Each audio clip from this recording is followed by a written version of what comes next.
to this side of the mic. My name is Shah. I'm a psychology student. Okay, previously Doctor mentioned that Allah is God, and not just for the Muslims but also for the non-Muslims, for the blacks, for the whites, as Doctor quoted earlier. So, okay, I can accept that Allah is God for everybody. But there was an incident a few years ago on this date called September 11, when there were two towers. I would presume that they were of the Christian faith, these American citizens. And these two towers were knocked down by an aeroplane which was hijacked and controlled by, from what I have heard, controlled by Muslims. So in that sense, what I see is that the brother is killing the brother. And I just want to know what Doctor has to say about that.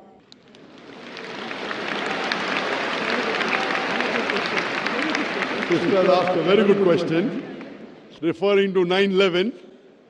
September 11 just passed away a couple of weeks back. That the Twin Tower was there, it was knocked down by a plane. There were majority Christian in it, knocked down what she heard, and she's very clear, mashallah. She heard that Muslim controlled the plane.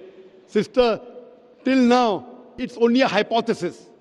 It's a hypothesis that Muslims were there. It was 19 Arabs who hijacked the plane and they banged on the Twin Towers. According to 75 scientists, American, all of them Christian, according to 75 American scientists and professors, if you have seen the documentary Loose Change is a documentary made by a young American. He takes interviews, and these 75 scientists and professors say that we cannot ever believe that 19 Arabs can hijack a plane and knock into the Twin Towers. It is an inside job done by the White House. White House, you know White House?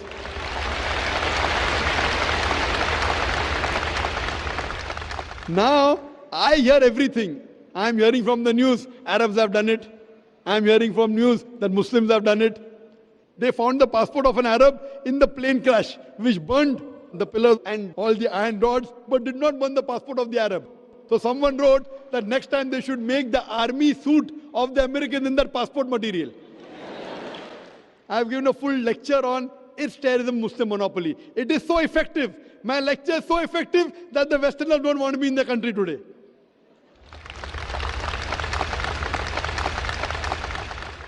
My lecture is so effective, so logical.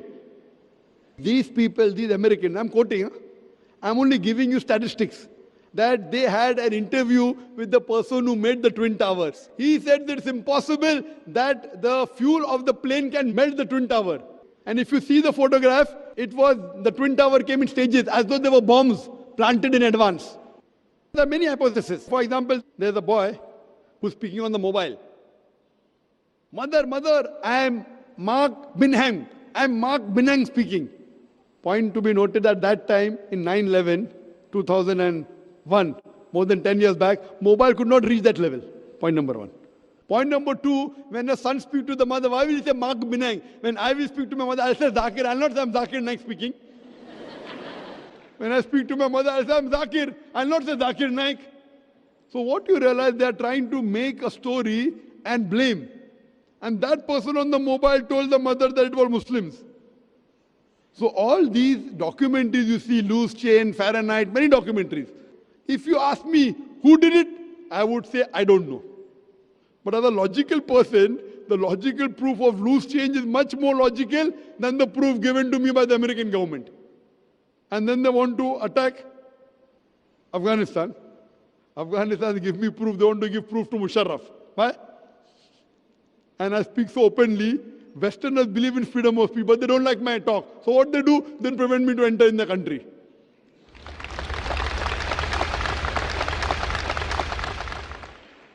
I'm telling you, let's have a dialogue. As far as the question is concerned, who did it, keep it aside. I know that there were more than 3,000 human beings who were killed in Twin Towers. If you want the Islamic answer, as I mentioned in my talk, as per Surah Maida, chapter number 5, verse number 32, if anyone kills any other human being, unless it be for murder, or for spreading corruption in the land, it is as though he has killed the whole of humanity. So whoever did the Twin Towers, whoever did it, whether it was inside job, whether American did or Muslim did, whoever did it, it is wrong, prohibited, haram. I condemn it. You tell Muslim did, I don't know. Whoever did it, whether Muslim or non-Muslim, American, X, Y, Z, whoever did, more than 3,000 Americans were killed. Even if there were non-Americans in it, it is a haram. I also go on to say, more than 50 people were killed in the tube blast of London. In London tube blast, some say 52, some say 54. So I say more than 50. When more than 50 people were killed, I condemn it. In Bombay, where there were train bomb blast in 2006, more than 180 people were killed. I condemn it. But I don't put a full stop there. I also say that I condemn the thousands of innocent people killed in Afghanistan, in Palestine, in Iraq.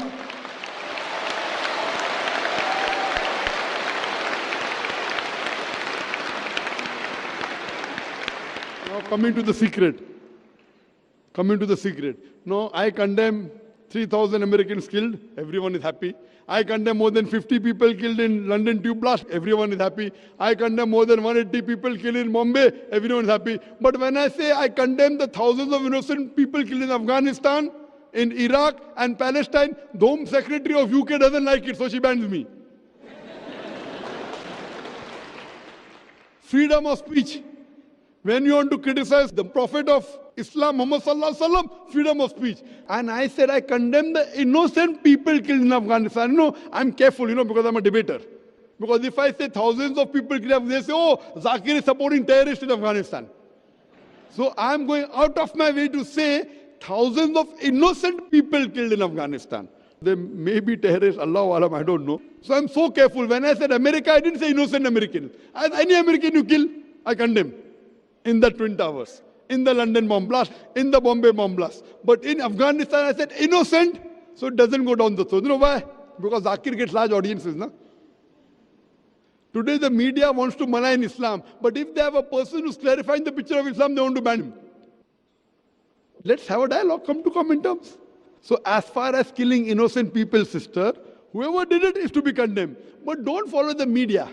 The media today is the most powerful weapon in the world. It can convert black into white, can convert day into night, hero into a villain, villain into a hero. That's why I said, Doctor, from what I have heard. I agree, your question was very good. I'm not sure. You're not sure. I'm not sure. Yes, I don't think anybody. I thank you. You're not like the American. Very good. And neither are you like the. Thank you. Neither are you like the Home Secretary of UK. Your question was very clear, and my answer is clear. Whoever did it, it is wrong, killing any innocent people. And just one more I like to give an incident. When I gave a talk in Bombay on is terrorism the Muslim monopoly, I gave a talk. After the train bomb blast, the police of Bombay told me, Zakir, you're popular among the Muslims, why don't you give a talk? And the Muslims said, oh, only Zakir is truthful, he can talk to the police. So I was on the edge of the sword. Both are telling me to give a talk. Bakra mil gaya. And I told there, while I was guiding even the police and the Muslim Ummah, that when you have a doubt about a Muslim and you arrest a few, no problem, you are rounding up 3,000 Muslims just to catch few terrorists. Whether you catch those 5-10 terrorists or not, you are creating another 100 terrorists. If you really have doubt and proof regarding few Muslims, catch, we will cooperate with you. But in mass, you are catching Muslim youngsters. And few years back, before 2006, in the early part of 2000, there was a genocide, a massacre of the Muslims in Gujarat. Thousands of Muslims were killed, thousands of Muslim women were raped, and in retaliation, that's what the media says, inverted commas, retaliation, there was bomb blast in Bombay. So one Hindu gets up and tells me, Dr. Zakir Naik, if I would have been in the place of a Muslim, and if thousands of Muslims were killed, and if my mother was raped, I would do the same thing what the Muslims have done here. And the people started to clap. I said, brother, what you're behaving is like a normal human being, emotional. I agree with you, normal. But I as a Muslim cannot do that. Because my religion does not permit me to do that. My religion does not permit me to kill a single innocent human being. Even if some Hindus in Gujarat have killed Muslims, it does not give me permission to kill an innocent Hindu living in Bombay. I cannot do it. I know you're emotional, even I have emotion, but I cannot follow my emotion because my Quran does not permit me. It does not permit me. If I catch the culprit in Gujarat, and give him to the law and punish him, no problem. But retaliating by killing an innocent human being in Bombay, imagine the family of that person, innocent person who's killed, will 100% always be enemy of Islam. I'm here to spread peace. So in Islam, you cannot get emotional and go against the law of the Creator. The law of the Creator is very clear that you cannot kill any innocent human being. If you kill even one innocent human being, it's as though you have killed the whole of humanity. And if you save one innocent human being, whether Muslim or non-Muslim, it is as though you have saved the whole of humanity. Hope that answers the question, sir. Thank you, Doctor. Thank you. The story is a story about two creatures, Adam and Iblis. The dominant opinion is that he was a jinn, but he was allowed into the court of the angels, this angelic court. Now, these angels were told by God to bow down to Adam. And that sujood is not a prostration. It's not actually putting your head on the ground. It was a type of ta'zeem, which was more like an inhina. It was bowing. So Iblis is told to bow down. All of them did it, except Iblis.